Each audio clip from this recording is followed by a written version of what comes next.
Hello दोस्तों, कैसे हैं आप लोग। मैं नागेश कुमार स्वागत करता हूं आपका अपने चैनल गुरुजी नॉलेज वर्ल्ड पर। आई होप आप लोग बहुत अच्छे होंगे और अच्छे से पढ़ाई कर रहे होंगे, अपनी क्लासेस को एंजॉय कर रहे होंगे। ठीक है, अपनी तैयारी को एंजॉय करिए। और लास्ट क्लास में मैंने आपको इन्फिनेटिव पढ़ाया। ठीक है, इन्फिनेटिव में बेयर इन्फिनेटिव का यूज मैंने स्पेशली आपको बताया और उसके साथ में ये भी बताया कि नॉर्मल इन्फिनेटिव का यूज हम कैसे करेंगे और बेयर इन्फिनेटिव का यूज हम कैसे करते हैं। कुछ ऐसे वर्ड्स होते हैं जो अपने साथ सिर्फ बेयर इन्फिनेटिव लेते हैं, तो उनको कैसे हम यूज करेंगे। और आई होप कि ये सब आपको समझ में आया होगा। और जो लोग मेरी इस क्लास पे न्यू आए हैं, तो वो इससे पहले की क्लास ज़रूर देख लें। 2 क्लासेस मैंने दी हैं, उन दोनों क्लासेस को देख लें, तभी ये आज की क्लास समझ में आएगी। क्योंकि आज का टॉपिक है कॉजेटिव वर्ब। क्या है? Causative verb. इसमें क्या होता है, कॉजेटिव वर्ब क्या होती हैं? ऐसी वर्ब्स जिसमें हमें एक्शन तो देखने को मिलता है, लेकिन इसमें एक्शन जो है वो हम खुद ना करके किसी और से करवाते हैं। ठीक है, इसमें सब्जेक्ट खुद वर्क ना करके वर्क किसी और से करवाता है। ठीक है, वर्क खुद ना करके क्या करता है, ये किसी और से करवाता है, किसी भी पर्सन से। ठीक है, इंक्लूड खुद होता है लेकिन करवाता किससे है, किसी और से। तो ऐसी वर्ब्स को हम क्या कहते हैं, कॉजेटिव वर्ब्स कहते हैं, जिसमें हम खुद वर्क ना करके किसी और से करवाते हैं।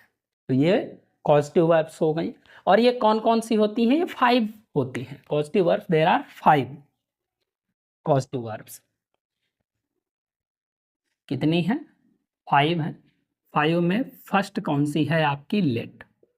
और लेट का यूज मैं पहले ही बता चुका हूं कि लेट अपने साथ में क्या लेता है, बेयर इन्फिनेटिव लेता है। तो इन्फिनेटिव और कॉजेटिव दोनों आपस में जुड़ी हुई हैं। ठीक है, लेट का यूज मैं पहले ही डिफाइन कर चुका हूं। लेट अपने साथ में बेयर इन्फिनेटिव लेता है, जैसे let me go,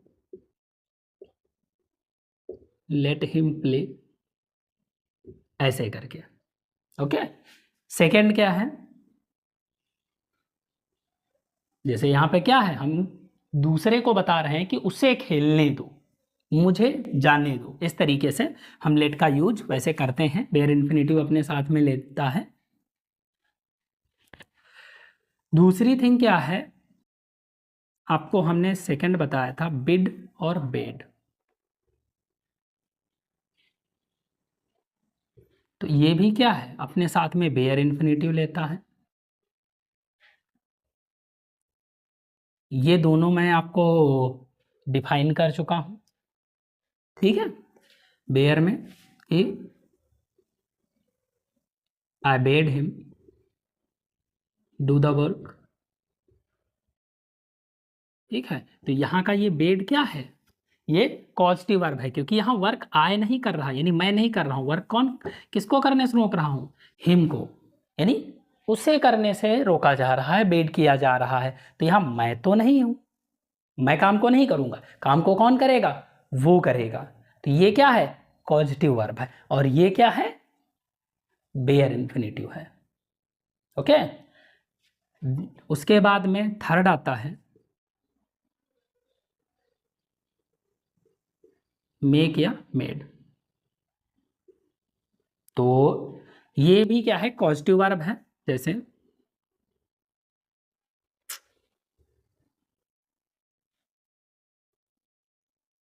I made him do the work, या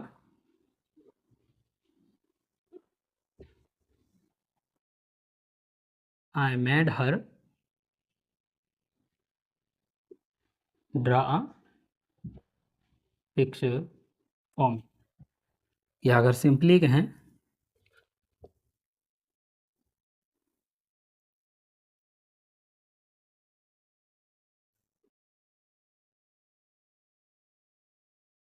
ही मेड अ पिक्चर। अब यहाँ पर देखिए, ये मेड जो है ये क्या है, ये नॉर्मल वर्क की तरह वर्क कर रहा है, एक्शन वर्क की तरह वर्क कर रहा है कि सी मेड अ पिक्चर, उसने एक पिक्चर बनाई। तो यहाँ पर उसने क्या किया, खुद से काम किया, अपने आप काम किया है, यहाँ सब्जेक्ट यही है। ओके, लेकिन इसमें देखिए यहाँ पर क्या है, आई made her draw a picture for me, मैंने उससे अपने लिए एक पिक्चर बनवाई है। क्या किया है, मैंने पिक्चर बनवाई है, मैंने खुद नहीं बनाई है, उससे बनवाई है। तो यहां का जो ये मेड है ये क्या है, पॉजिटिव है, ये क्या है, पॉजिटिव है। लेकिन यहां का ये क्या है, सिंपल वर्ब है, यानी मेन वर्ब है, ये मेन वर्ब है। ठीक है, यहां पर भी देखिए, आई made him do the work, तो यहां का क्या है, ये देखिए, ये क्या है, पॉजिटिव है, ये पॉजिटिव है। और ये दोनों क्या है, ये दोनों बेयर इन्फिनेटिव है। आई होप ये समझ में आया होगा। ठीक है, और होता क्या है कि इनमें एक्टिव वॉइस में बेयर इन्फिनेटिव लेते हैं, ये जो बेयर इन्फिनेटिव ले रहे हैं ये bear infinitive,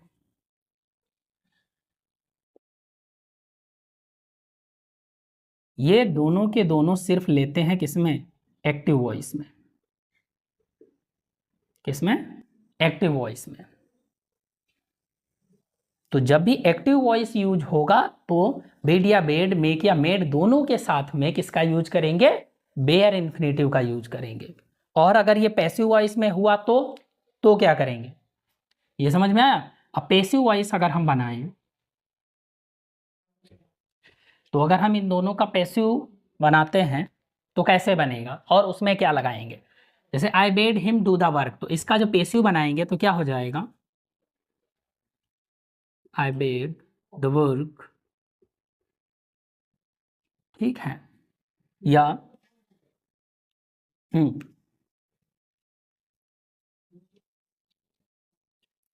work done by him.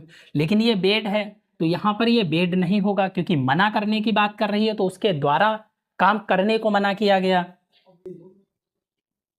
है। सॉरी, हाँ, I bade the work done by, sorry him, me नहीं, मी तो पहले ही लगा हुआ है, ये होगा। ऐसे ही मान लिया, आई मेड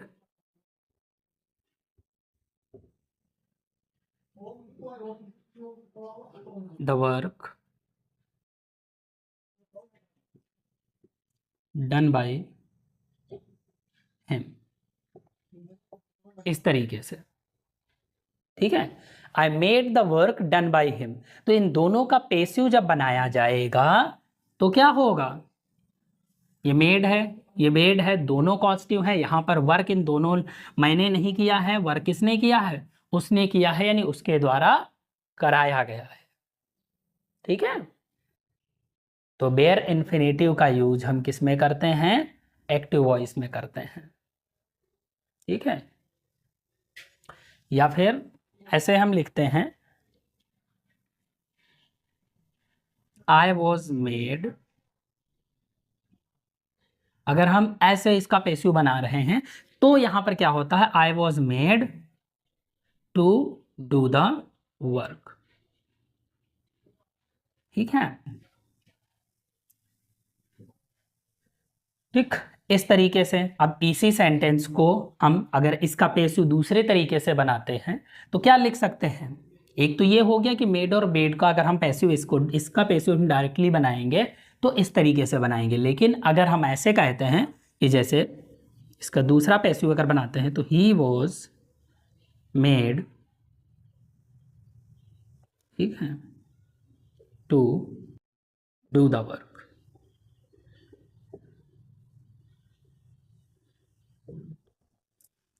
ठीक है, he was made to do the work. तो यहां पर ये आई और मतलब आई मेड और आई बेड का यूज खत्म हो जाता है, यानी सेंस निकाला जाता है कि I was made to do the work, यानी मुझको कंपेल किया गया। ठीक है, मना किया गया। I was made to do the work मतलब मुझको जबरदस्ती काम कराया गया। ऐसे ही was made to do work, यानी उससे जबरदस्ती काम कराया गया। तो ये क्या है, पैसिव में। तो जब पैसिव में ऐसे यूज होता है तो डबल पैसिव बनते हैं। जब इस तरीके से पैसिव बनाएंगे कि आई मेड द वर्क, तो वहां पे थर्ड फॉर्म लगाएंगे डन बाय हिम। लेकिन जब हम इसका ऐसे पैसिव बनाते हैं, यानी दो तरीके से पैसिव बनेंगे, he was made to do the work, तो यहां पर नॉर्मल इन्फिनेटिव का यूज होता है। इसका यूज होता है, नॉर्मल इन्फिनेटिव का यूज होता है। ठीक है, आई होप ये समझ में आया होगा।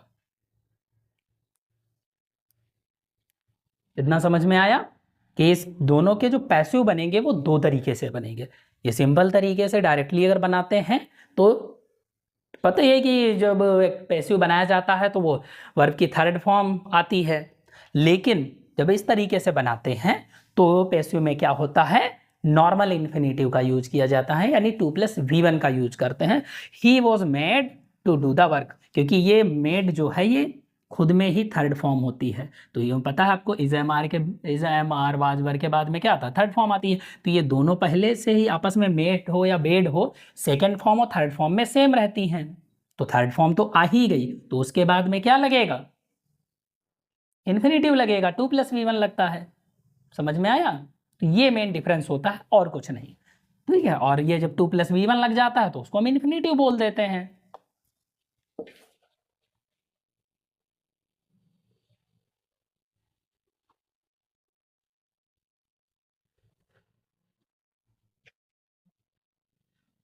थर्ड हो गया मेक और मेड। तो इन तीनों को मैं वैसे भी पहले भी, इससे पहले वाली क्लास में आपको डिस्क्राइब कर चुका था। लेट मैंने बताया था, बिड बेट बताया था, और मेक और मेड बताया था। इनका सिंपल यूज मैंने आपको बताया था। यानी एक्टिव वॉइस में पैसिव वॉइस दो तरीके से बनते हैं, दोनों तरीकों को मैंने बता दिया।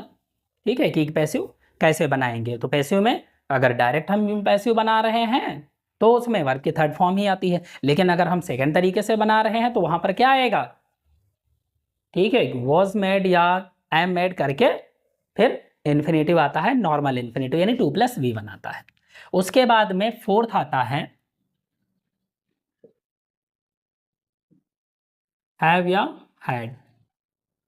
हैव या हैड, यहां पर भी क्या होता है कि ये कॉजेटिव वर्ब का वर्क करता है, और अपने साथ में ये एक्टिव में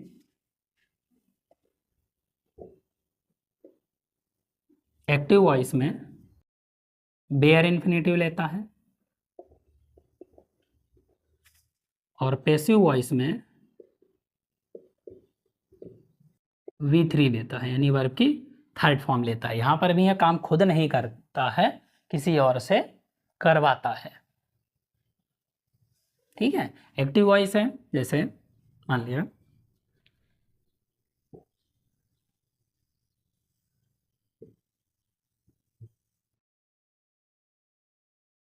आई have someone paint the door. तो यहां पर क्या है, आई हैव समवन, मेरे पास कोई है डूर पेंट करने के लिए। तो मैं खुद पेंट तो नहीं करूंगा, मैं क्या है, किसी से पेंट करवा रहा हूं। I have someone paint the door. तो यहां पर क्या है, ये जो हैव है ये यहां पर कॉजेटिव वर्ब का वर्क कर रहा है, ये कॉजेटिव वर्ब है। और ये क्या है, बेयर इन्फिनेटिव है। ठीक है, बेयर इन्फिनेटिव है। अगर इसी को मैं क्या करूं, पैसिव बना दूं, यानी आई हैव द डूर, ऐसे बनेगा, I have the door painted. अब यहां बाई समवन लगाओ या ना लगाओ कोई खास मतलब नहीं है। I have the door painted by someone, तो यहां पर भी मैं डूर को पेंट नहीं करूंगा, पेंट को डूर समवन करेगा। तो ये क्या है, पैसिव। और पैसिव में क्या आता है, हमने क्या बताया कि पैसिव में V3 आएगा, यानी वर्ब की थर्ड फॉर्म आएगी। Got it. यानी अगर हम एक्टिव वॉइस में यूज करते हैं तो बेयर इन्फिनेटिव आता है, लेकिन अगर हम पैसिव वॉइस में यूज करते हैं तो वहां पर क्या आता है, V3 आता है। Got it. नेक्स्ट, ये फोर्थ हो गया। अगला नेक्स्ट है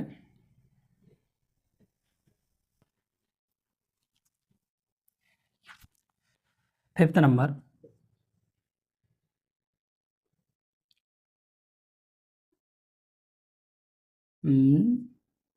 gate and got. Get and got, तो इसमें भी क्या होता है, जब ये एक्टिव वॉइस होता है तो ये बेयर लेता है।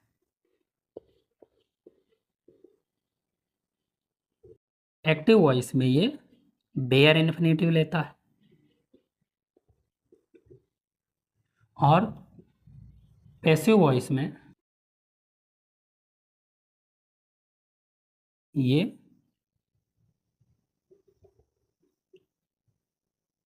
क्या लेगा, सॉरी, एक्टिव वॉइस में मतलब गेट है तो ये 2+V1 लेता है, और पैसिव वॉइस में V3 लेता है, सॉरी। ठीक है, गेट जैसे एग्जाम्पल में आई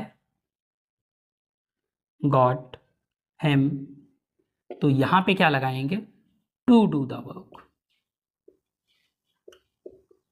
ठीक है, तो ये एक्टिव वॉइस में 2+V1 लेता है, यानी नॉर्मल इन्फिनेटिव लेता है, लेकिन पैसिव वॉइस में ये क्या लेगा, V3 लेगा, यानी इसी का पैसिव बनाए तो क्या हो जाएगा, आई गॉट द वर्क। अब क्या आएगा, V3 डन बाय हिम। ठीक है, तो कॉजेटिव का जो पैसिव है वो इस तरीके से बनाया जाता है। वैसे नॉर्मल में क्या होता है, आपको पता है कि नॉर्मल में अगर हम पैसिव बनाते हैं तो V3 कब आता है, तो V3 जैसे गेट है, गॉट है, या हैज़ या हैव है, तो V3 तब आता है जब या तो वाज वर हो या इज एम आर के बाद में आता है, क्योंकि हम हेल्पिंग वर्ब के बाद में थर्ड फॉर्म लगाते हैं, तो helping verb is am are, was were, या फिर हैज़ हैव, लेकिन हैज़ हैव के बाद में बीन आता है, उसके बाद थर्ड फॉर्म आती है। लेकिन इसमें देखिए ना कहीं भी is am are was were है, ना कहीं भी हैज़ हैव हैड बीन है, क्या है, गॉट है, I got the work done by him, यहाँ पे गॉट लगा है, यहाँ डन लगा हुआ है, तो ये क्या है, कॉजेटिव है। और कॉजेटिव का पैसिव जो है वो नॉर्मल पैसिव वॉइस से थोड़ा सा डिफरेंट होता है, इसका पैसिव इस तरीके से बनाया जाता है। तो ये 5 टाइप्स के क्या है, कॉजेटिव वर्ब हैं, जिन्हें आपको अच्छे से समझना है। यानी अगर हम इसकी टेबल बनाएं,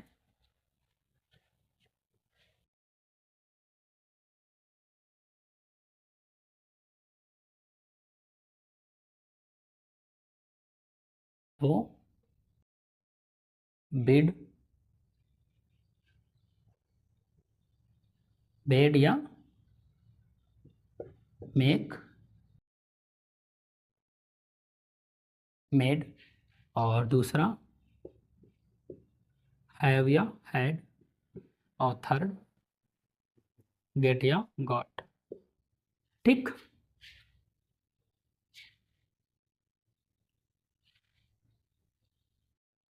इस टेबल को ड्रॉ कर लेते हैं। जो यूज अभी मैंने बताया, तो जैसे एक्टिव व पैसिव का, तो यहाँ पे लिख लेते हैं एक्टिव वॉइस और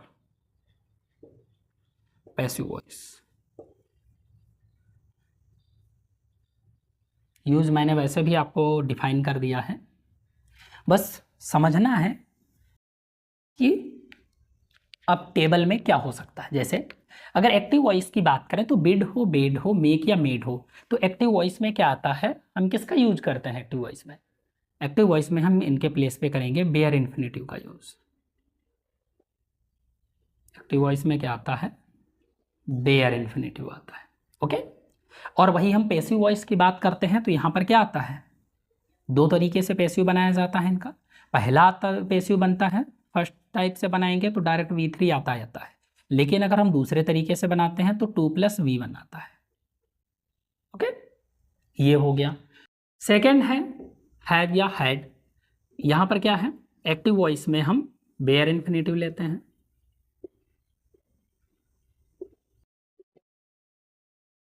और पैसिव में हम क्या लेते हैं, V3 यानी वर्ब की थर्ड फॉर्म का यूज करते हैं। ओके, गेट गॉट में क्या होता है, फर्स्ट वाले में यानी एक्टिव वॉइस में V2 + V1 लेते हैं, यानी नॉर्मल इन्फिनेटिव की बात करते हैं, लेकिन पैसिव वॉइस में हम वर्ब की थर्ड फॉर्म का यूज करते हैं। ठीक, यहाँ पर क्या है, यहाँ पर कोई भी काम क्या होता है, कंपल्जन यानी जबरदस्ती कराया जाता है। ये क्या है, जबरदस्ती की बात। गेट और गॉट क्या करता है, जब आपसी सहमति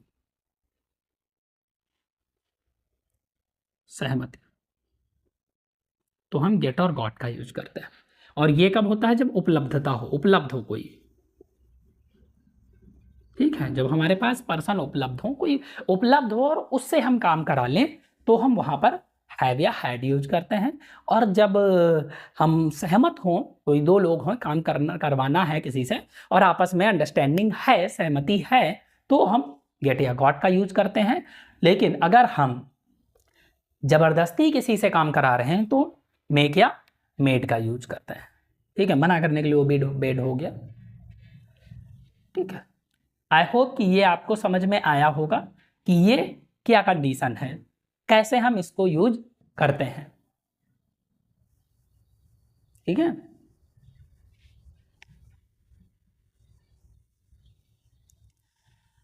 ये पॉजिटिव वर्ब है, आप समझ गए होंगे अच्छे से, और इसके आगे बहुत कुछ खास है नहीं। ठीक है, जो भी मैंने आपको इतना बताया ये पॉजिटिव वर्ब है, और इसका टॉपिक कंप्लीट हो चुका है नॉन फाइनाइट वर्ब का, इतना काफ़ी है। बस अब यही है कि आप अच्छे से प्रिपेयर करते रहें।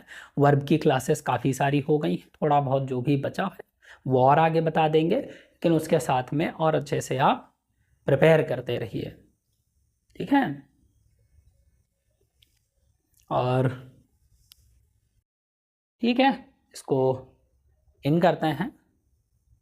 बाकी कोशिश करते रहिए, मेहनत करते रहिए। ठीक है, क्योंकि होता क्या है, कभी कभी हम पढ़ तो रहे होते हैं, अच्छा लगता है, लेकिन थोड़ा कभी कभी मन निराश हो जाता है, थोड़ा सा फ्रस्ट्रेट हो जाते हैं, प्रॉब्लम्स होती हैं, लाइफ की बहुत सारी चीज़ें हैं।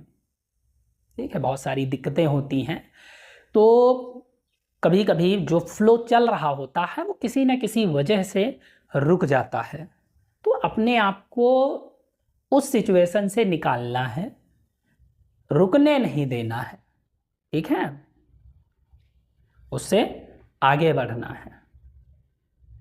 तो शायरी है कि फासलों का फैसला आसान नहीं था, फासलों का फैसला आसान नहीं था, और कौन कहता है मेरा दिल परेशान नहीं था। फासलों का फैसला आसान नहीं था, कौन कहता है मेरा दिल परेशान नहीं था। आंसू छिपाए थे मैंने खामोशी के पीछे, आंसू छिपाए थे मैंने खामोशी के पीछे, कौन कहता है दर्द का निशान नहीं था। और ख्वाब देखे थे मैंने भी उम्र भर साथ के, ख्वाब देखे थे मैंने भी उम्र भर साथ के, और कौन कहता है मेरा कोई अरमान नहीं था, कौन कहता है मेरा कोई अरमान नहीं था। और जिंदगी यूं ही बिता दी सामने मैंने, जिंदगी यूं ही बिता दी सामने मैंने, और कौन कहता है कि इसमें मेरा कोई नुकसान नहीं था। ठीक है, तो उतार चढ़ाव, ठीक है, स्ट्रगल्स, स्ट्रेस, मुसीबतें, प्रॉब्लम्स, ये सब आती रहती हैं। कभी फ्लो बहुत अच्छा होता है, कभी नहीं होता है, थोड़ा सा प्रॉब्लम्स हो जाती हैं, बहुत सारी दिक्कतें होती हैं, चाहे वो बॉयज़ हो गर्ल्स हो, सभी में। और फिर प्रिपरेशन कर रहे हैं, काफ़ी सारी दिक्कतें वैसे भी होती हैं, फैमिली प्रेशर भी होता है, रिलेशनशिप्स भी होते हैं। तो इन सब चीज़ों को थोड़ा सा दरकिनार करके उन सब चीज़ों को उतना हावी ना होने दें अपने आप पे, ठीक है, थोड़ा सा फैसले मुश्किल हो सकते हैं इस टाइम पे, तो लें फैसले, क्योंकि अभी आप जो टाइम है आपका गोल्डन टाइम है, इस टाइम पे जो मेहनत कर लेंगे वो आपकी किस्मत बदल देगी, आगे आपको सफलता दिलाएगी। लेकिन अगर आप इस टाइम पे इधर उधर फंसे रहे, किसी का ब्रेकअप हो गया है, इस टाइप चीज़ें, ठीक है, लव फेलियर हो गया है, प्रॉब्लम्स हैं, ठीक है, कहीं कुछ है कहीं कुछ है, तो इन सब चीज़ों में पड़े रहेंगे तो दिक्कतें होंगी, प्रिपरेशन नहीं हो पाएगी। इसलिए इन सब चीज़ों को थोड़ा सा रोक के उन चीज़ों से निकल के प्रिपरेशन करिए अच्छे से, ठीक है। सो इसी के साथ में इस क्लास को एंड करता हूँ। आई होप आपको समझ में आ रहा होगा, और अगर आप मेरी क्लास पे, ठीक है, मेरे चैनल पे नए हैं तो सब्सक्राइब ज़रूर करिए, लाइक करिए और कमेंट करिए, अच्छे से पढ़ते रहिए, ठीक है, बिजी रहिए पढ़ाई में, व्यस्त रहिए, मस्त रहिए, और thank you all, have a nice time.